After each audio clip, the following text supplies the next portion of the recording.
Be me, 29, married for 4 years to Emma, 31. Relationship was great the first year, then started declining after we moved in together permanently. Sex went from spontaneous and fun to scheduled, then rare, then basically non-existent. Been maybe 3 months since we'd been intimate in any meaningful way. One Tuesday evening, I come home from work at the accounting firm. Emma's at the kitchen table with her laptop and what appears to be a fucking PowerPoint presentation queued up. I'm thinking maybe she got a promotion or wants to show me vacation ideas. Adam, we need to talk about our intimacy issues, she says. Oh no, she literally has a presentation, 37 slides, I counted. The first slide was titled Relationship Optimization Framework, a data-driven approach to sustainable intimacy. I stood there holding my messenger bag, tie loosened, just staring at the projected image on our living room wall. She'd moved the coffee table aside to make room for this. She'd prepared. Emma, what is this? I've been reading a lot about emotional labor and consent frameworks, she said, clicking to the next slide. And I think the reason we're struggling is because we haven't established clear protocols and boundaries. Slide 2 was a Venn diagram showing his needs, her needs, and a tiny sliver in the middle labeled Mutually Acceptable Compromise Zone. My wife has made a Venn diagram about our sex life. She walks me through the entire presentation. There are charts. There are fucking graphs with trend lines. One shows intimacy frequency over time, with projections into Q3 and Q4. She's applying quarterly business planning to our marriage. Slide 15 was where it got really special. The Consent and Comfort Matrix, a 4-tier approval system. She explained it like she was presenting to the board of directors. So Tier 1 is green light activities. These require only verbal confirmation day of. Tier 2 is yellow light activities requiring 24-hour advance notice. Tier 3 needs 72-hour notice and a written confirmation via text or email. Tier 4 is currently suspended pending quarterly review. What's Tier 4? I asked, though I already knew. Penetrative intimacy, she said, not meeting my eyes. The research shows that women experience significant emotional labor during heterosexual encounters, and I need to ensure I'm in the right headspace, which requires adequate mental preparation time. She wants me to file a request form 72 hours in advance to have sex with my wife. But wait, there's more. Slide 21 introduced the performance feedback loop. After each intimate encounter, we'll both fill out a brief survey rating various aspects on a scale of 1 to 10. This data will help us identify problem areas and track improvement over time. She showed me the survey template, 20 questions, rating scales, a comment section at the bottom for areas of improvement. Emma, I said carefully, this seems clinical. That's the point, she said, and for the first time she showed some emotion, frustration. You don't just get to have access to my body whenever you want, Adam. That's patriarchal bullshit. This creates a framework where my autonomy is respected and we both have clear expectations. She'd been spending time on some online forums. I could tell from the language, a lot of words like emotional labor and autonomy and framework. Not a lot of words like I miss you or I want to feel close to you. Okay, I said, because what else do you say? Can I think about this? I've already created a shared Google Calendar for scheduling and a folder in Google Drive with all the documentation. I need you to review the relationship handbook by Friday and sign the acknowledgement form. There was a handbook, 43 pages. I read it that night in bed while Emma slept next to me. It included things like, intimate interactions must not be initiated within 2 hours of the participant having consumed alcohol to ensure clear-headed consent. All requests for physical affection must be verbalized clearly. Non-verbal cues will not be accepted as they create ambiguity. Rejection of intimate advances must be accepted immediately without questioning, negotiation, or visible disappointment. Participants must maintain separate self-care time of minimum 90 minutes daily to prevent codependency. That last part was new. We weren't supposed to spend more than a certain amount of time together per day now. My marriage has become a HR compliance manual. I signed the acknowledgement form. What choice did I have? She was my wife. If this is what she needed to feel comfortable, then I'd try it. Narrator's note, this was a mistake. The first week, I actually tried to make it work within the system. Tuesday night, feeling romantic after we'd had a nice dinner. Put my hand on her shoulder while we're watching TV. Adam, that's a Tier 2 touch. You need to request that 24 hours in advance. Remove hand immediately. Check the handbook later. Yes. Shoulder and back massage is indeed Tier 2. Tier 1 is limited to brief hugs under 5 seconds, hand-holding, and cheek kisses. The following evening, I submitted a proper request via the Google Calendar system for shoulder massage, 15 to 20 minutes, scheduled for Thursday at 8 p.m. She declined it. No explanation, just declined. Friday, try to kiss her goodbye before work. She turns her head so I get her cheek. Morning kisses need to be requested the night before, remember? It's just a kiss, Emma.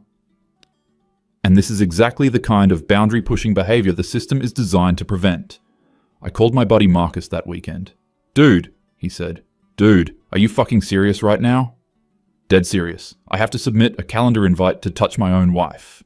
That's not normal, man. That's not even in the same zip code as normal.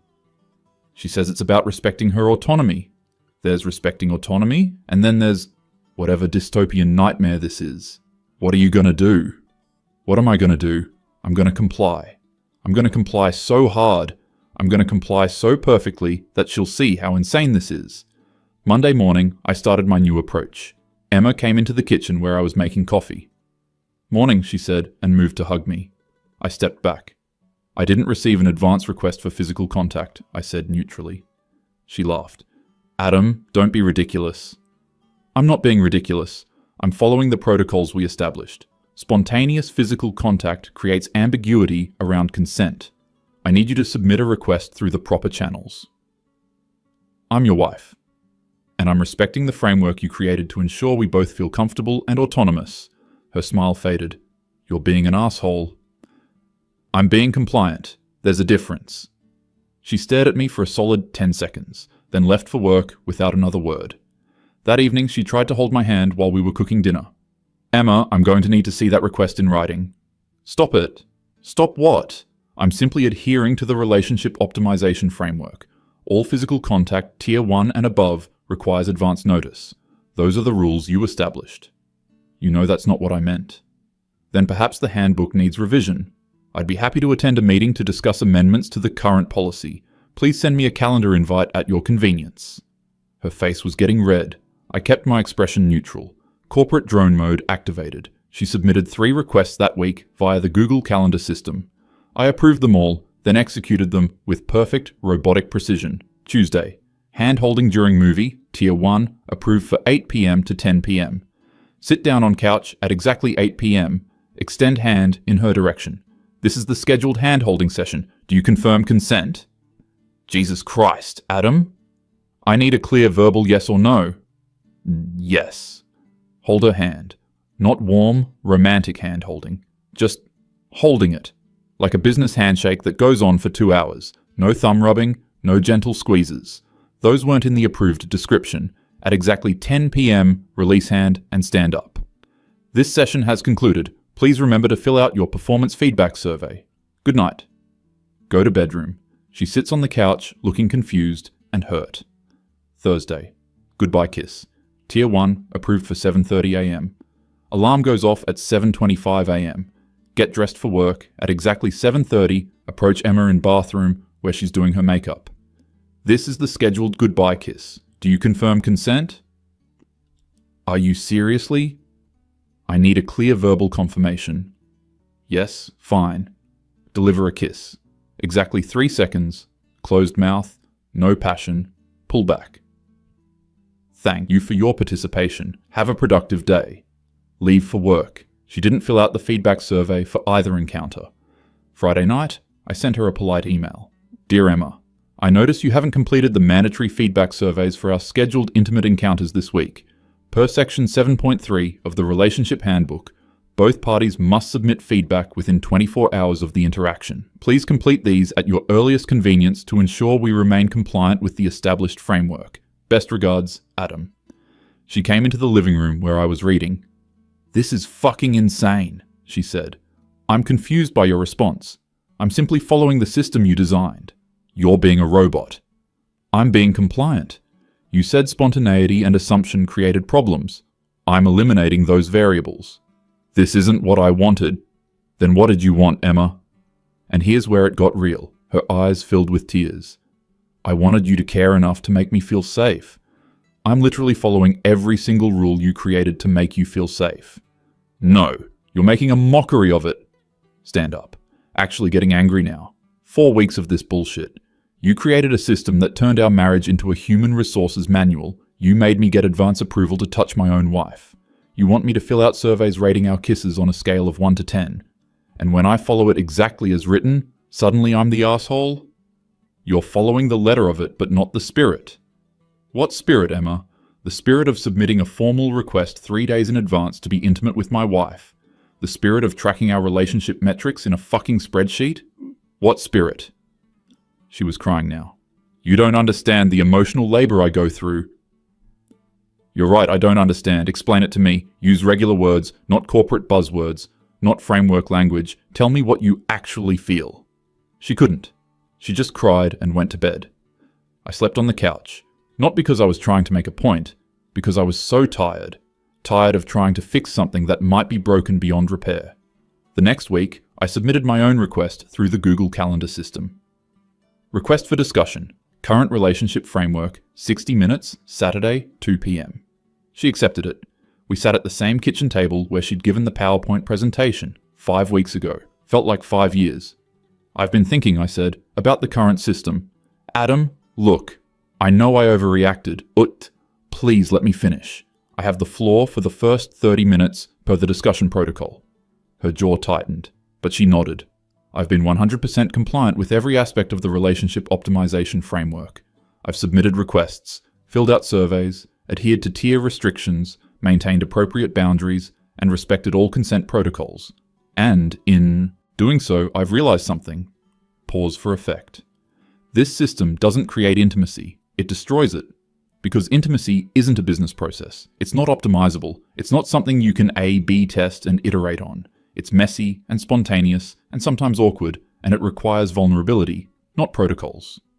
She was quiet. You say I don't understand your emotional labor. You're right, but you never explained it to me like a human being. You created a handbook. You made a corporate presentation. You turned our marriage into a project management exercise. And when I executed it perfectly, you got upset because it wasn't what you really wanted. So what did I really want? She asked quietly. I don't know, Emma. That's the problem. I don't know because you won't tell me. You'll tell me the approved methods for requesting a hug, but you won't tell me why you don't want me to touch you anymore. She started crying again, the ugly kind of crying, the kind that comes from somewhere deep. I don't know either, she whispered. I thought if I could control it, make it safe and predictable, I could figure out why everything feels so hard. But I just made it worse. Yeah, you did. We sat there for a while. I think, I said slowly, we need to see someone, like a real therapist, not an online forum, not a self-help book, a real person who can help us figure out if there's anything left to save. She nodded, but she also said, I don't think there is. And there it was, the thing we'd both been avoiding. The marriage counselor we eventually saw, Emma agreed to 3 sessions, basically confirmed what we already knew. We'd built a relationship on initial attraction and compatibility, but we'd never developed the communication skills or emotional intimacy to weather real problems. When things got hard, Emma had retreated into control systems, and I'd retreated into passive resentment. The framework wasn't the problem, it was a symptom. We separated in April. She kept the apartment. I moved in with Marcus for 2 months while I found a place. You did the right thing, Marcus said, helping me move boxes. That shit was toxic, man. Which part? The part where she tried to turn our marriage into a corporate compliance system, or the part where I passive-aggressively destroyed it by following her rules too well? Both? Neither? I don't know, dude. Relationships are fucked up sometimes. Yeah, they are. The divorce was finalized in August. Amicable, mostly. We didn't have kids. We split our assets according to a very detailed spreadsheet Emma created. Of course she created a spreadsheet. I saw her one last time at the lawyer's office for the final signing. I'm sorry, she said. For all of it. Me too. I really thought I was doing the right thing. I thought if I could just create the right system. I know. You probably think I'm crazy. I considered this. Did I think she was crazy? Or just scared and broken in ways? Neither of us understood? I think you were trying to solve a problem that couldn't be solved with rules, I said. I think we both were. She nodded, signed the papers, left. That was 9 months ago. I'm 30 now, dating someone new. Her name's Rachel, she's kind and funny, and when she wants to hold my hand, she just reaches for it. No requests, no frameworks, no surveys. It's fucking terrifying how simple it is. We were cooking dinner last week and she asked about my marriage. I told her the whole story. The PowerPoint, the handbook, the malicious compliance, everything. She was quiet for a moment, then said, "That's really sad." Which part? All of it. That she was so afraid of being vulnerable that she tried to automate intimacy. That you were so hurt, you weaponized her own system against her. That you both lost each other while trying to create a framework to stay together. And that's when I realized Rachel understood something fundamental. That the story wasn't funny. Even though I'd told it like it was. Even though the absurdity was real, it was just sad. Two people who couldn't figure out how to love each other. So they built a system instead.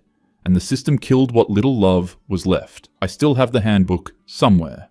43 pages of desperate control disguised as feminist theory and boundary setting.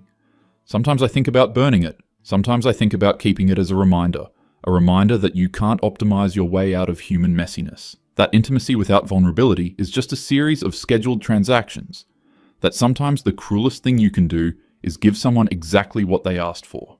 I'm emotionally healthy enough now to understand that we were both drowning. I can see that her framework was a life raft made of lead. I grabbed onto it anyway, because I didn't know what else to do.